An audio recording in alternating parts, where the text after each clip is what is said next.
Hello दोस्तों, कैसे हो आप सब। आपका एब्सोल्यूट वर्ल्ड में स्वागत है। आज मैं फिर हाजिर हुआ हूँ एक नए धमाकेदार और फ्रेश टॉपिक के साथ आप लोगों के सामने। वैसे ये टॉपिक मेरे मन में काफ़ी दिन से था कि आप लोगों के सामने डिस्कस करूँ, आप लोगों से शेयर करूँ, लेकिन उस तरह का ना तो मुझे प्लेटफॉर्म मिल पा रहा था, ना तो मुझे उस हिसाब का मतलब कंटेंट मैं डिजाइन कर पा रहा था। काफ़ी समय के बाद मैंने ये कंटेंट डिजाइन किया। ये मुझे समझ में आया एक्चुअली होता क्या है कि ये चीज़ आप लोग जानते भी हो, ये चीज़ आप लोग पूरी तरीके से जानते हो, लेकिन जब अप्लाई करने की बारी आती है तो कलम रुक जाती है। कलम क्यों रुक जाती है? क्योंकि आपको कभी किसी ने सिग्निफिकेंटली ये बात बताई ही नहीं कि ये चीज़ ऐसी होती है, या हमें इसको अप्लाई करना चाहिए, या हमें इसकी यूटिलाइजेशन क्या है। इस नाते हमारी कलम उस पॉइंट पे रुक जाती है। तो इस सब के वजह से मैंने फिर क्या किया कि इसको डिजाइन किया और इसको मैंने नाम दिया basic of mathematics. So without further delay हम लोग अब आगे चलते हैं बेसिक्स ऑफ मैथमेटिक्स में। बेसिक्स ऑफ मैथमेटिक्स की मैं जो स्टार्टिंग करूंगा वो करूंगा डिफाइनिंग अ टर्म। किसी टर्म को डिफाइन करने से स्टार्ट करता हूँ। देखिए, एक बात तो आप लोग मानते हो ना कि तीन ही तरीके का टर्म एग्जिस्ट करता है हमारे इसमें, कौन हमारे यूनिवर्स में बोलना ज़्यादा बेटर होगा। Numerator upon denominator, numerator upon root of denominator और रूट ऑफ समथिंग। बेसिक है ये, मतलब ऐसा नहीं है कि बस अब इसी को आप, हाँ, हर जगह कोई भी आप टर्म ले आओ, मैं इन्हीं तीनों में आपको करके दिखा दूंगा। तो जब कोई भी टर्म, कोई भी फंक्शन, कोई भी एक्सप्रेशन इन्हीं तीनों से मिल करके बनता है, तो हमारे लिए जरूरी हो जाता है कि हम उसको डिफाइन करें। तो डिफाइन करने के लिए कुछ पॉइंट्स हैं। जैसे कि पहला पॉइंट, न्यूमरेटर अपॉन डिनोमिनेटर के फॉर्म में अगर कोई चीज़ दी हुई है तो उसको डिफाइन करने के लिए हमारा जो क्राइटेरिया होगा, denominator should not equal to zero. In fact should not बोलना तो बहुत दूर की बात हो गई, हमें मस्ट नॉट बोलना चाहिए। हमें must not, denominator must not equal to zero. यानी कभी भी कोई भी एक्सप्रेशन सॉल्व करेंगे, कोई भी वो सॉल्व करेंगे, तो denominator does not equal to zero, इसके लिए एक लक्ष्मण रेखा हो गई कि इस मर्यादा का कभी उल्लंघन नहीं करेगा अगर हमें उस एक्सप्रेशन क्वेश्चन को सॉल्व करना है तो इस नाते हमें ये चीज़ ध्यान देना होगा। नेक्स्ट है numerator upon root of denominator. तो रूट ऑफ समथिंग के लिए तो यहाँ पे दो रिस्ट्रिक्शन आ जाता है। पहला चीज़ तो ये हो जाता है कि रूट के अंदर कुछ है तो पॉजिटिव होना चाहिए, और दूसरा डिनोमिनेटर की हैसियत से should not equal to zero. तो इन दोनों का कंबाइन फॉर्म जो आ जाता है वो आ जाता है denominator should greater than zero. Next है हमारा bracket, root of F X. यानी किसी भी टर्म का अगर रूट है तो यहाँ पे भी दो रिस्ट्रिक्शन आ जाती है। इनफैक्ट दो क्या बोले, एक ही रिस्ट्रिक्शन, यहाँ की एक रिस्ट्रिक्शन समाप्त हो जाती है जो कि हमेशा ये does not equal to zero. तो इस नाते फिर ये हो जाता है कि यहाँ एक छूट मिल जाती है कि F x should greater then और इक्वल टू जीरो। तो ये हो गया डिफाइनिंग अ टर्म। अब से आगे से आप कोई भी बात करना मैथमेटिक्स में तो पहले सबसे बात कर लेना कि उसको डिफाइन करने का, ठीक है, तब आगे बात करना। तो ये ज़्यादा लॉजिकल, ज़्यादा कॉन्सेप्चुअल और ज़्यादा एक मैथमेटिशियन झलकता है उसमें आपके सॉल्व करने में। तो इस नाते इन तीनों पॉइंट्स का ध्यान देना। नेक्स्ट आता है ब्रैकेट्स। मैंने ब्रैकेट्स को क्यों बेसिक्स ऑफ मैथमेटिक्स में शामिल किया है भाई?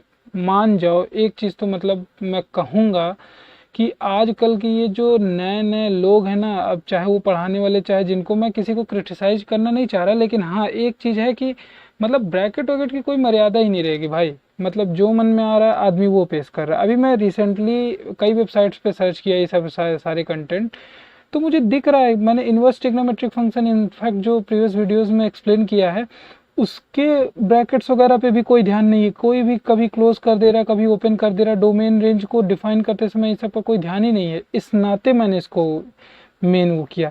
आप अच्छी बुक पढ़ोगे तो उसमें आपको ये समझ में आएगा कि हाँ ब्रैकेट्स का वहाँ बड़ा इंपॉर्टेंट रोल होता है। चाहे फिर आप वो मैथमेटिक्स का कोई भी पार्ट पढ़ो, चाहे वो कैलकुलस पढ़ो, कोऑर्डिनेट पढ़ो, व्हाटएवर, जो कुछ भी पढ़ना हो पढ़ो। तो इस नाते मैंने इसको बेसिक्स में शामिल किया है। ओपन ब्रैकेट, ओपन ब्रैकेट ये होता है कि जब भी ओपन ब्रैकेट की बात होगी तो ए कॉमा बी की अगर आपने बात किया कि अगर किसी भी कोई भी इंटरवल, एक्चुअली ब्रैकेट्स जो होता है वो होता है इंटरवल। इंटरवल के लिए ये चीज डिफाइन होती है, ओपन और क्लोज दो। एक होता है करली ब्रैकेट। यहाँ पे एक पॉइंट और ऐड करना चाहूंगा, करली ब्रैकेट, करली ब्रैकेट, करली ब्रैकेट ऑफ समथिंग। तो ओपन ब्रैकेट की बात करते हैं। ओपन ब्रैकेट क्या होता है कि आप जब कोई भी इंटरवल को डिफाइन करते हो ओपन ब्रैकेट में, तो ये जो आपके लास्ट पॉइंट होते हैं या एंड पॉइंट्स कह लो, इन पॉइंट्स को आप उसमें कंसिस्ट या वो शामिल नहीं करते हो। जैसे अगर मैं बोला कि ओपन ब्रैकेट 3,5, इट मीन्स कि आप कोई भी चीज़ जब इससे रिलेटेड डिफाइन करोगे या सॉल्व करोगे तो 3 और 5 को एक्सक्लूडेड, इसको क्या कर दोगे आप, एक्सक्लूडेड। हाँ, ये हो जाएगा एक्सक्लूडेड। वहीं क्लोज्ड ब्रैकेट में आपको ये दोनों को भी शामिल करना पड़ेगा, मतलब 3,5 को भी आप ले सकते हो अपने अकाउंट में। फिर नेक्स्ट आता है सेमी ओपन। सेमी ओपन मतलब एक साइड आपने ओपन किया, एक साइड क्लोज। अच्छा, इसको याद करने का सबसे आसान सा ट्रिक मैंने बताया कि जब सेमी ओपन का मतलब आप लास्ट साइड को कंसिडर करो हमेशा। ओपन मतलब इसको ओपन करोगे और ये सेमी हाफ ओपन, यानी इस साइड के वैल्यू को तो आप कंसिडर कर रहे हो। 3,5 में आप 3 को तो इंक्लूड कर रहे हो बट 5 को एक्सक्लूड कर दे रहे हो, दैट इज सेमी ओपन। वहीं पे सेमी क्लोज की बात आती है। सेमी क्लोज क्या होता है कि आप 3 को एक्सक्लूड कर दो, 5 को इंक्लूड कर लो, that is semi closed. Next बात आती है आपके करली ब्रैकेट। करली ब्रैकेट का काम ही कहाँ पड़ता है, जब डिस्क्रीट की बात कर लें, डिस्क्रीट, तब आप बात करोगे भाई साहब करली ब्रैकेट की। जैसे मैं ये कह लूँ, इक्के दुक्के लोग जब आपके उसमें होते हैं, यानी किसी भी एक्सप्रेशन में या कहीं भी आप जब इक्के दुक्के लोगों को डिफाइन करते हो या एग्जिस्ट करवाते हो या उनके एग्जिस्टेंस की बात करते हो, तो वहाँ करली ब्रैकेट आपको यूज करना पड़ता है। जैसे कि आपको अगर बात करें तो सिग्नम फंक्शन, सिग्नम फंक्शन की रेंज हमेशा करली ब्रैकेट में लिखी जाती है, -1, 0, 1, तो that is the main use of करली ब्रैकेट। तो ये बात हो जाती है आपकी करली ब्रैकेट की। तो इस तरीके से ब्रैकेट्स भी खत्म होते हैं। अब नेक्स्ट आता है रियल लाइन कंसेप्ट। हाँ, ये एक बहुत ही इंपॉर्टेंट टॉपिक है, real line concept. Real line concept तो आपको समझना ही समझना चाहिए। Let me started. Real line concept, real line concept का सबसे पहले बात उठती है भाई पढ़ें क्यों। भाई मान लो इसको तो आपने बता दिया कि कैलकुलस में काम आता है, इसको भी बता दिया यहाँ वहाँ काम आता है, अब इसको क्यों पढ़ें। इसको ऐसे ज़बरदस्ती का वीडियो का टाइम बढ़ाने के लिए तो नहीं चिपकाया होगा आपने। हाँ, तो आप सही सोच रहे हो कि वीडियो का टाइम बढ़ाने के लिए नहीं चिपकाया गया, ये ज़रूरी है। कहाँ जरूरी है, सॉल्विंग इनइक्वालिटी। और इनइक्वालिटी अभी तक तो आपने मान लो, मैं ये चीज़ मान करके चल रहा हूँ कि आप लोग अब हायर क्लासेस में पहुँच गए हो। हायर क्लासेस में इन द सेंस कि हाँ, आप लोग 12th और उससे हायर लो वाले ही वीडियोस देख रहे होगे। तो आपको अब इक्वालिटी तो बहुत दूर की बात हो गई। अब इक्वालिटी आप कुछ ही साल और वो करोगे, फिर आपको इनइक्वालिटी, सर्टेनिटी, इस सब की तरह की बातें करनी होगी, तो वहाँ पे आपको इसकी ज़रूरत पड़ जाती है फिर। तो इनइक्वालिटी, जैसे ये इनइक्वालिटी सॉल्व करने के लिए कहा गया, अब इस इनइक्वालिटी में कोई एक पर्टिकुलर वैल्यू नहीं आती, मतलब इस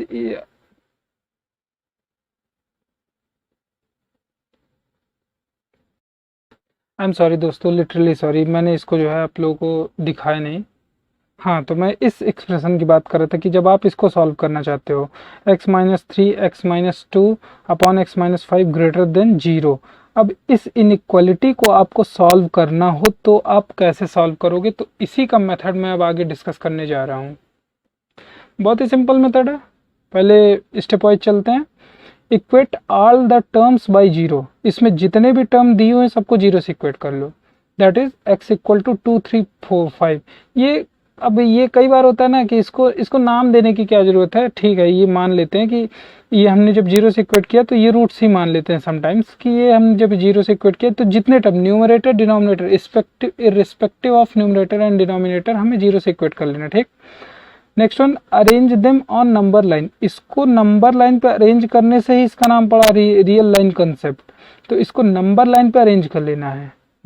नेक्स्ट काम हमारा क्या है, start writing positive from right side.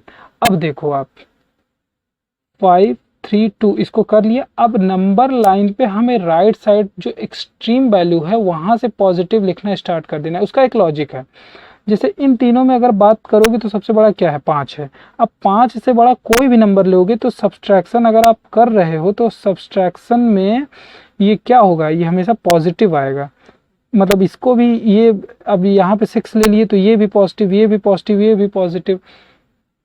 ये यानी कि अगर ये आप एक्सप्रेशन की बात कर रहे हो x-3 x-2 upon x-5, greater than 0। अगर आप इसकी बात कर रहे हो तो सारा कुछ तो इसमें पॉजिटिव आएगा ना, जैसे ही आप 5 से बड़ा कोई नंबर लोगे तो इस नाते फिर क्या होगा, पॉजिटिव ले लेते हैं। फिर अल्टरनेटिवली हमें क्या करना है कि पॉजिटिव नेगेटिव ऐसे लास्ट तक हमको चलते हुए चले जाना है। नेक्स्ट हमारा क्या टारगेट है, select the interval according to your choice. Your choice का ऐसा मतलब नहीं है कि अब आपका मन कर रहा है कि आप जो है ये सेलेक्ट कर लो, यहाँ पे आपके मन की बात नहीं हो रही, आपका मन इन द सेंस क्वेश्चन क्या कह रहा है। जैसे हमारे क्वेश्चन में बात हो रही है कि ग्रेटर देन 0 की बात हो रही है, यानी हमें 0 से बड़ी वैल्यू को इंक्लूड करना है, यानी उसके हिसाब से हमें आंसर अपना देना है। तो इस नाते मैं बात कर रहा हूँ।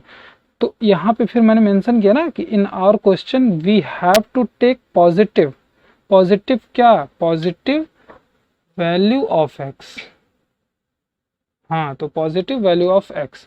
अब सीधी सी बात है भाई, सबको दिख रहा, कोई भी देख सकता है, X belongs to 2,3, positive union 5 से अब पूरा इनफाइनाइट तक ये पॉजिटिव है, पूरा मैदान आपका ही है पॉजिटिव वालों का। तो ये आपका अब पूरा क्या हो गया, ये एक आपका सोल्यूशन हो गया किसका, इस इनइक्वालिटी का। x belongs to 2,3 union 5 to infinite.